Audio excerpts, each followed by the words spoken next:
let's move on to our club in focus then. This week we want to talk about Portsmouth, given the guests we've got on today.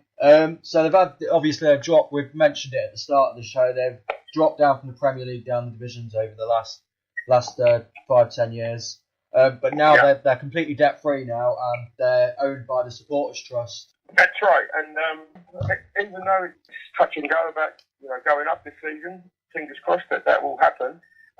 It's a lot happier place to be, as you can imagine. After the recent years, a lot of those supporters have been going there for many years. There's only one club in the city. All the kids walk around with Portsmouth shirts. You don't see anyone walking around, heaven forbid, with Southampton shirts down there or any other shirts. But I can assure you, they all walk around with their Portsmouth shirts. So the club it's a football city, and for once, it's looking on the up. So that's one thing I've always respected is Portsmouth and their fan base.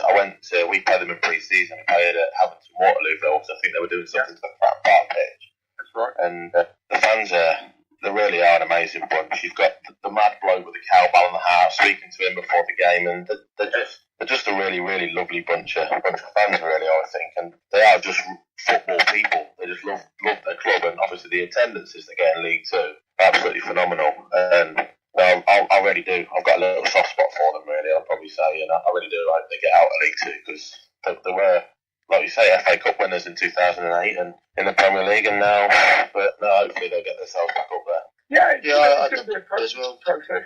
I was going to say I agree with that as well. It'd be nice to have another club on the south coast of the league. Obviously, we've got Southampton and Bournemouth in the Premier League.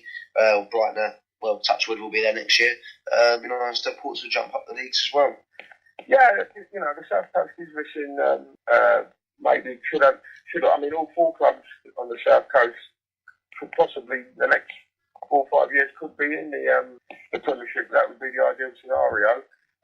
It just shows you that two of the clubs, Southampton and Bournemouth, have been excellently run, and they're reaping the dividends. But Southampton have had their share of problems financially, and Brighton. I look at Brighton and I think they're a team of the future. They've got a lovely stadium, beautiful stadium, nice part of the world, and I would imagine Brighton, if they did get promoted, fingers crossed, you'd like to think they'd look at Bournemouth and think that's how you do it. You don't overspend. You don't. You buy what you can afford, and if you see you're doing well, that's when you add to your playing side of it. Slowly does it really. That's the way. Yeah. Exactly. The fans don't give you that. I mean, with Portsmouth, it was they did the complete opposite. And if you ask, the one thing I will say is how big a support they've got. If you ask 9 out of 10 Portsmouth fans, would they swap their visit to winning the FA Cup or where they are now, they would say no. They'd have that cup win every day of the week, because it was such a phenomenon from down here. Let's look about this season then. Paul Cook's come in from Chesterfield. He's led them to 6th so far. Do you think automatic promotion to top 3 is a possibility? I would. You asked me that question about a month ago. I would have said the top 3, because funnily enough, Portsmouth have beaten Oxford at Oxford, beaten Northampton, and they've done very well against the teams at the top.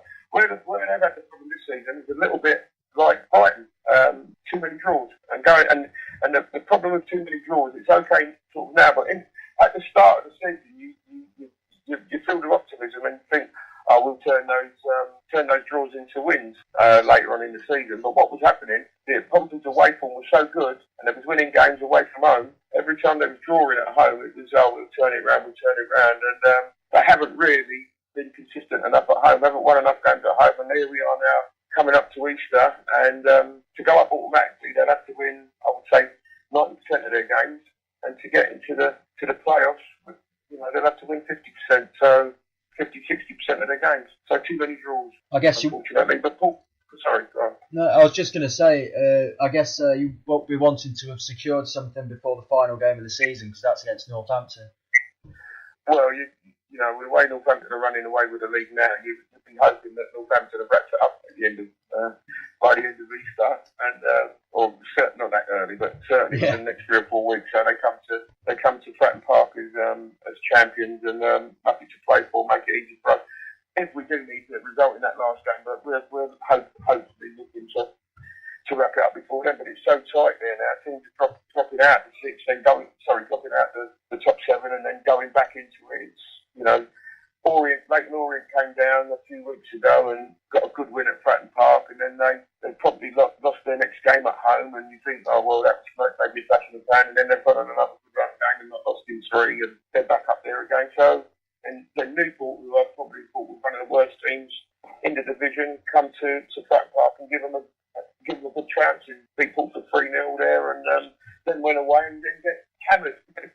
So it's a very unpredictable league, and you can't hang your hat on teams doing you favours. You have to do it yourself, because there's so many, with the exception of Northampton, everyone's getting, you know, the results are so inconsistent. I think that's why we love the Football League, though. It is so unpredictable. Exactly.